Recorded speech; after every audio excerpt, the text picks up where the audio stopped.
very cumbersome. Is it possible that the body PSN or PCN can use the organization's good office to source funds from banks for her members? I think ACPN has some pact with Fidelity Bank or something. Yes. You may want to explore that. Yes. Something happened recently.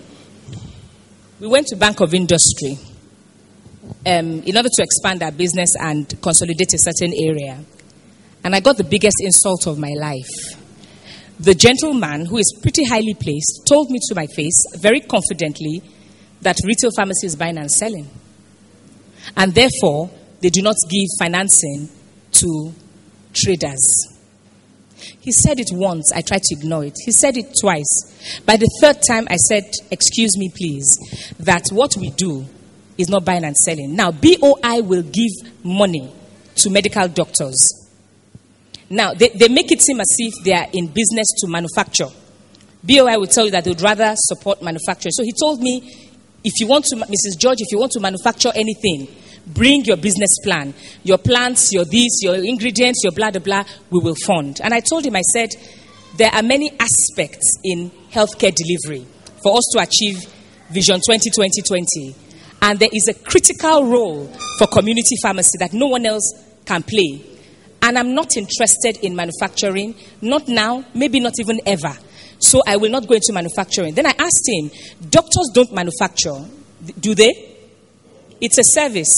Do you sponsor them? The answer was yes. Now that begins to tell me something, that we're not even regarded as professionals. Because half the time, in truth, we're trading. Now, by the time you log on to FIP.org and you download the GPP, it is easier to do when the government is funding these initiatives.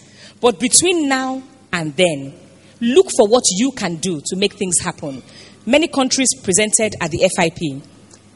Sweden, all these European countries, Germany, the US, UK, all doing phenomenal things. Pharmacy services, etc. All government, mostly, don't let me say all. But you see, everybody had to fight to get there. You do a service, you prove a point that this service that you are doing helps to save life, helps to cut costs, helps to, and you begin to get the attention of government.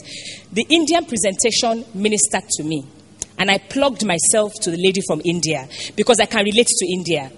What they did was they did their GPP. They also had this TB program, which, frankly speaking, $5 in 6 months. I think that was what it was, $5 in 6 months. Is that reimbursement? That's nothing. But the truth of the matter is they're beginning to get the attention of government. So we need to launder the image of pharmacy. You and I need to go back to school. We need to learn. We need to become, if we're passionate about retail pharmacy, then let us become GPP compliant. When we do that, our impact will be felt in every community. And we'll stop being called traders. On the flip side, PCN and PSN need to begin to educate. You know what I mean? What I call positive propaganda.